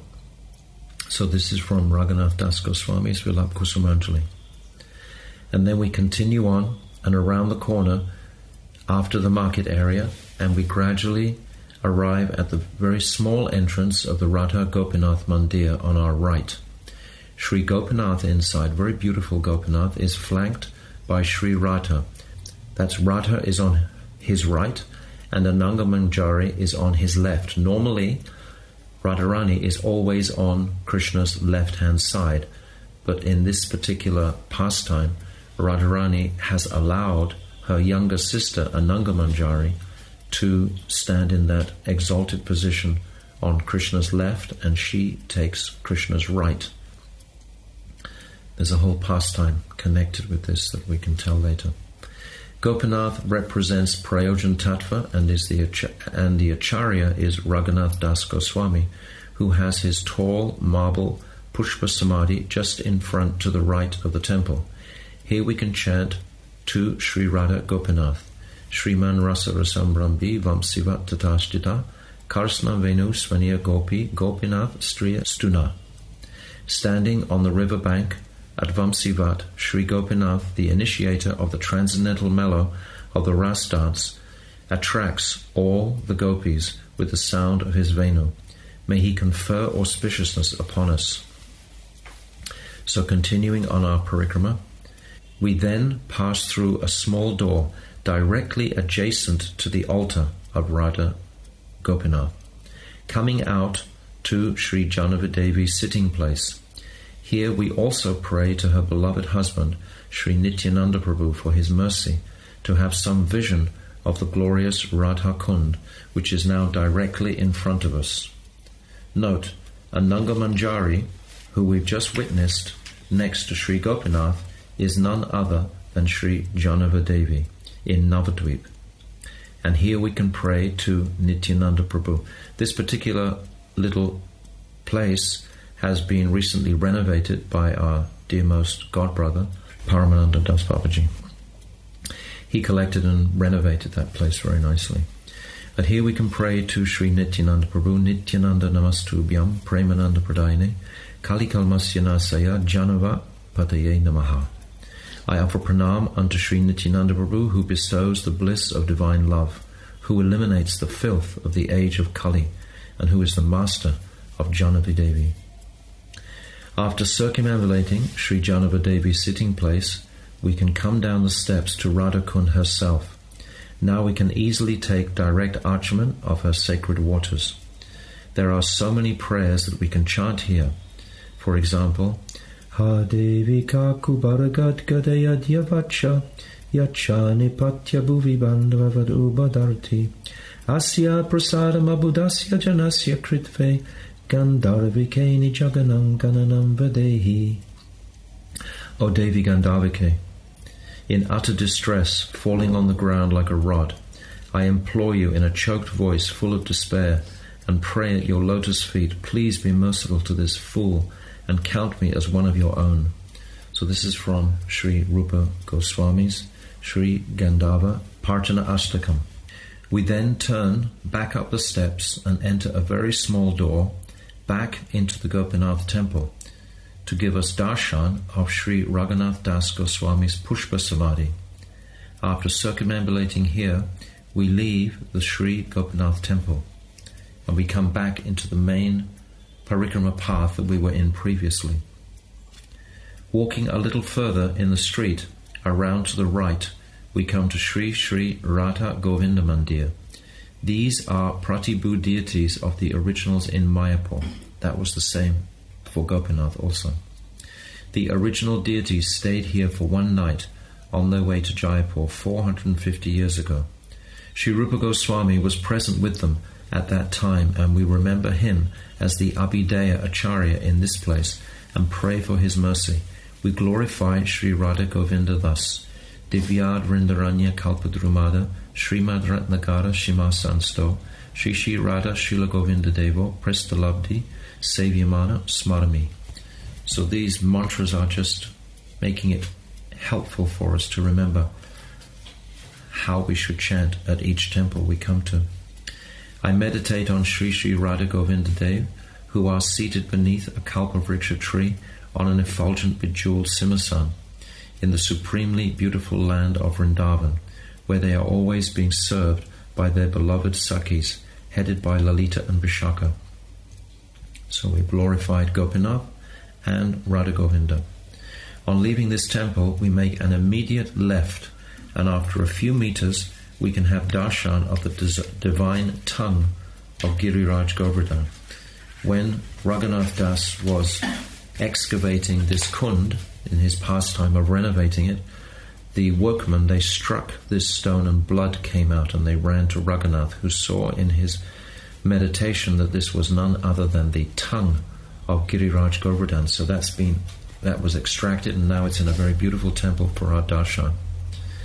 And we can pray to Giri Govardhan at this time. Namaste Girirajaya Shri Govardhana Namine Ashesha Klesha Nasaya Paramananda Dayane. I offer my respectful obeisances unto the King of Mountains, Giriraj, whose name is Govardhan. He destroys unlimited miseries and bestows the highest bliss. There's also another beautiful verse here we can chant, describing the glories of Giriraj, which we discussed the other day in connection with, we discussed it yesterday in connection with the glorification of Govardhan. Hantarya Madhira Balahalida Savarya. So that verse is there. We then retrace our steps back onto the main Parikrama path. After a short distance, we come to a sharp right bend in the path. There is another straight road off to the left. Just up that left straight road is the house of Srila Bhakti Vinod Thakur, where he would stay performing bhajan. A unique feature in his house was that he specifically installed a Western-style bathroom to make any foreigner feel welcome here. Here we can offer pranams and remember the greatly loving, sensitive Thakur. Namo Bhakti Vinodaya Satchidanandamine Gaura Shakti Swarupaya Rupanuga. I offer pranams to you, Srila Bhakti Vinod Thakur, the foremost of Rupanugas and the personal manifestation of Sri Gauranga's Shakti, Gadadhar Pandit. Again, we retrace our steps back to the Parikrama Marg, and a few minutes off to the left, in a separate courtyard, are the wonderful, majestic forms of Sri Jagannath, Baladev and Subhadra. So we have their darshan here also. Very beautiful. And the Pujari speaks very good English, and he's always happy to meet Western pilgrims. After honouring them, we proceed through the small ashram and back onto the Parikrama path. After a short distance, just before Lalita Kund, on the left, are their lordships of Sri Ram, Sita and Lakshman in a small open temple. So we can have their darshan there too also. Directly opposite Ram, Sita and Lakshman, on the other side of the road, is a small red iron gate. We proceed through there to visit Sri Radha Damodar and their beloved Sri Jiva Goswami and his Pushpa Samadhi. His original Samadhi is at Sri Radha Damodar temple in Vrindavan. These Radha Damodar murtis that are there are exquisite, and all the devotees should regularly have darshan of those most beautiful deities of Radha Damodar. This is all opposite the Kund of Lalita Devi. After circumambulating Thakurji, we return this time through the main gate of that ashram to emerge directly in front of Lalita Kund. Radha Makunda Padasambhava Garmya Bindu Nirmanchano Pakarani Kridadeya Laksham Utunga Suridam Vishesha Vashak Pragalbam Devim Gunai Sulalitam Lalitam Namami. Her body is engaged in wiping away glittering drops of perspiration from the lotus feet of Sri Sri Radha Madhav in superlative Suhrid Ras. She always remains independent. I offer pranam unto the bold and fearless Lalita Devi, who is the repository of charming qualities. That's from Sri Stavamala by Srila Rupa Goswami. After offering our pranams here, we continue to follow the path around, reaching Raghunath Das Goswami's well on our left. He kindly erected this well to facilitate the devotees' washing needs rather than soap up the kunds themselves. Directly on the other side of the road to the well is the sitting place of Srila Madhavendra Puripad, facing the glorious banks of Shyama Kund. We then continue round the Parikrama path, passing small ashrams and temples left and right. Coming round a corner of Shyam Kund, we arrive at Sriman Mahaprabhu's Baitak, his sitting place, facing directly onto Shyama Kund. He is in the mood of Sri Radha, facing her beloved Shyam. After circumambulating his place, we can also then perform archaman at Shyama Kund itself, which is just adjacent to his Baitak. We then return to the Parikrama Marg and follow it around until we come to an outdoor street tea shop. Just immediately before the tea shop, on the same side of the road, is a large gate leading into the spacious courtyard of Sri Sri Radha Madana Mohan. Jayatam Surato Pango, Mama Manda Matiya Gati, Matsaraveshwa Padambojo Radha Madana Mohano. All glories to the supremely merciful Sri Sri Radha Madan Mohan. Although I am lame and foolish, they are my sole refuge. The lotus feet are everything to me. Just to the left, before the altar, is the sitting place of Srila Sanatana Goswami, the Acharya of Sambandha Tattva, whose Ishtadev, Madan Mohan, is here. Vairagya yug bhakti rasam prayatne paryan mam anubitsam andam kripam buddhaya paraduka duki sanatanam tam prabhum ashrayami. I was unwilling to drink the nectar of bhakti ras laced with renunciation, but Srila Sanatana Goswami, being an ocean of mercy who cannot tolerate the suffering of others, induced me to drink it. Therefore I take shelter of Srila Sanatana Goswami. This is by Raghunath Das in his Vilap Kusumanjali. So now we have had the darshan of the three principal deities representing Sambandha, Abhideya and Prayojan tattvas, and their three acharyas. After taking their darshan, we return through the main gate and proceed just past the tea shop and enter the pathway to the Sangam, the meeting of Sri Radha Kunda and Shyama Kunda. Immediately we set foot on that pathway. On our left is the beautiful temple of the Divine Brothers, Sri Sri Gaur Nitai. Here we can beg the mercy for qualification to enter the kunds themselves. Namo Mahavadanaya Krishna Prema Pradayate Krishnaya Krishna Chaitanya Namne Gaura Twise Namaha.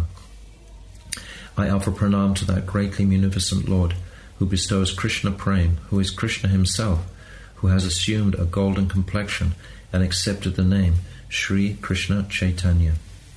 Finally, we walk on that pathway into the Sangam and again take darshan of Shyama Kunda on our right and Radha Kunda on our left. And there are many prayers to glorify Shyama Sundar, and I included this one that Srila Gurudev would regularly chant in his Mangalacharyan. Angyashyamila Chaturabhi Abhito Mandi Kritendi Varam Jadyam Jaguta Rochisam Vihatam Pitambarasya Shriya Vrindaranya Nivasinam Hridilasat Amovya Amodaram Radha Skanda Nimochvala Bujam Dhyama Damodaram. This is saying his dark bodily luster eclipses a blue lotus. His brilliant yellow garments rebuke the radiance of golden kumkum. He revels in pastimes within Sri Vrindavan. His chest is beautified by a splendid Vaijayanti garland, and his splendorous left hand rests upon the shoulder of Sri Radha. I meditate upon that, Sri Damodar. Again, this is from Srila Rupa Goswami's Sri Radha Damodar Dhyana. And then there are more beautiful verses that we can glorify that Supreme Lord in a very beautiful way. Also at this point, we can also chant Sri Nandanastakam, the prayers that Srila Gurudev has encouraged us to sing regularly during this month of Kartik. And then there are so many prayers to Sri Radha herself that we can chant. Ha Devi Kaku Bharagad Gadayad Yavacha Yacha Nipatya Bhuvidanda Vadu Badarti Asya Prasadam Abudasya Janasya Kritve Gandharvikeni Jaganam Gananam Vadehi. O Devi Gandharvika, in utter distress, falling to the ground like a rod, I implore you in a choked voice, full of despair, and pray at your lotus feet. Please be merciful to this fool and count me as one of your own. Yat kinkarishu bahusa kaluka kuvani nityam parasya purushasya shikanda mole tasya kadara sanidir vishabhanu jayas tat keli kunja bhavanangana marjanishyam. O daughter of Brishabhanu Maharaj, O ocean of Ras, the supreme enjoyer, the source of all avatars, who wears a peacock feather in his hair, who falls at the feet of your maidservants and propitiates them with many humble and grief-stricken words to be allowed entrance into your kunj. If only I could become one stick in the broom used by your sakis to clean your delightful kunj, I would consider my life a success. This is by Srila Pramodananda Saraswati. And then again, Venum karan nipatitam skalitam shikandam brastam chapita vasanam brajaraja suno yasya kadakshasvaragartava murtitasya tam radikam kada hari charima rasena. When will the time come that I can continuously render service with ras in accordance with the natural disposition of my swarup to Srimati Kishoriji, by whose shower of arrow-like glances Sri Nandanandan faints, his flute tumbles from his hands, his crown of peacock feathers falls from his head, and his yellow cloth slips from his lips. And further verses, Padabjayastava vina varadasyam eva nanyat kadapi samaye kila devi yache sakyayate mama namostu nityam dasyayate mama rasostu satyam. O Devi Radhika, I am not praying for anything except that most exalted direct service to your lotus feet. Time and again I offer pranam from afar to your Shakitva, a position as your Saki, but I vow that my unwavering devotion will always be only to your Dasitva, a position as your maidservant. And then there's a final verse here. Yasya kadapi vasanam chalakala nota danyati danya pavanena kritartamani yogendra durga magmatya madhusudanopi tasya namostu brishabana bhuvodishepi. Let us bow down even to the direction of the land of Brishabhana Maharaj, for Madhusudan Krishna, who is the rarely attained goal of great yogis, considers that his life is completely fulfilled by the mere touch of that glorious playful breeze that has touched the tip of Srimati Radhika's garment. He thinks, oh, my life has now returned. So there are so many verses, of course, that we can chant in glorification of Sri Radha, that Srila Gurudev would chant for a long time, so many verses in glorification. So now I'm just completing this book. There are so many sweet, powerful prayers we can recite here in glorification of Sri Radha, who is completely non-different to her divine Kund. Then if we bathe according to custom, which is 3 dips in Radha Kund, then 3 dips in Shyama Kund, and then again 3 dips in Radha Kund. Now we have completed our Radha Kund Parikrama, and we have come back to Kundeshwara Mahadev. There is just one extra thing that I'd like to add today. My dear friend Mahabodhi Prabhu from America has sent a very nice audio. I was requesting yesterday that if anybody wanted to supplement or add anything to what I was saying, please send me an audio. So he's very kindly sent a very sweet audio of his experience during Govardhan Parikrama with Srila Gurudev. So I'm going to include that now, just at the tail end here. Also today I didn't mention Kusuma-sarovara. So Kusuma-sarovara, of course, is that most beautiful pastime place where Radharani is picking flowers. It's just before Radha Kunda, and Krishna would come at the beginning of their Madhyana Leela, and they would have a very sweet exchange at that point, just prior to entering into the Radha Kunda area. So this is traditionally where that pastime place took manifested. And also we see today how beautiful this particular kund is with its tall spires and so on.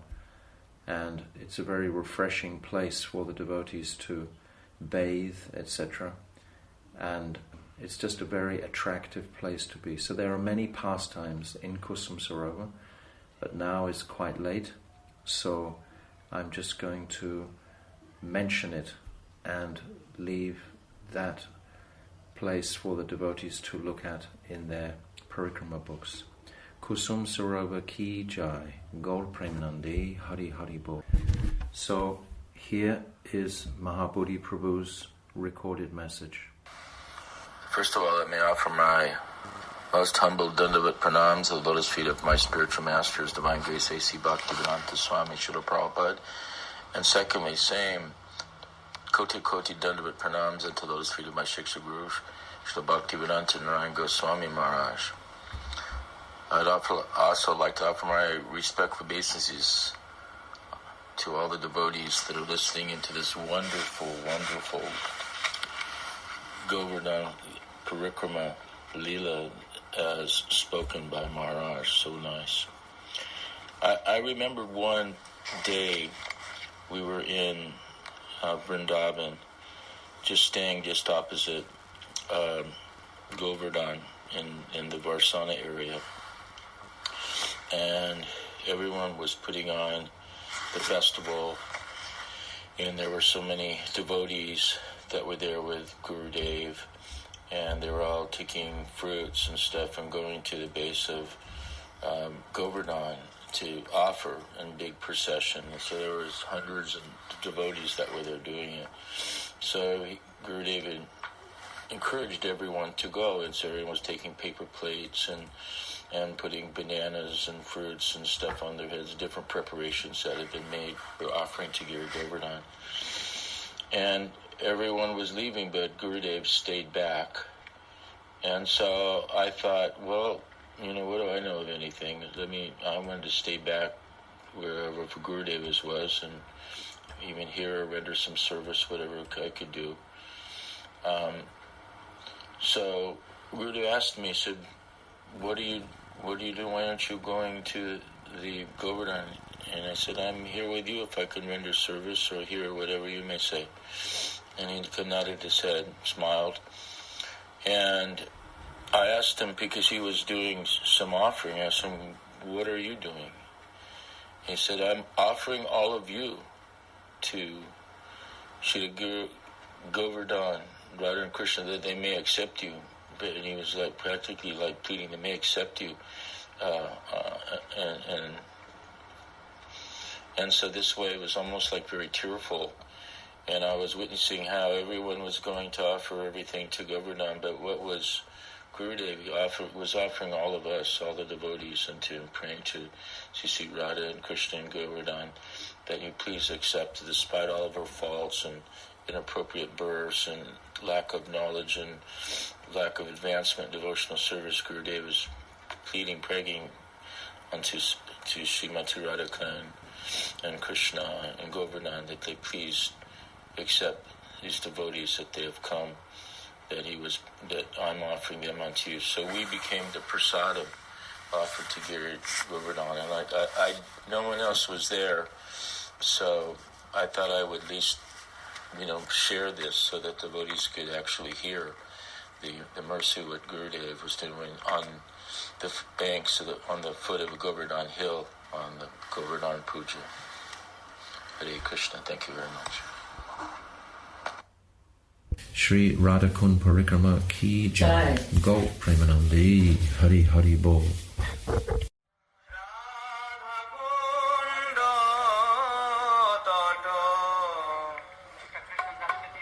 Kunja Kuti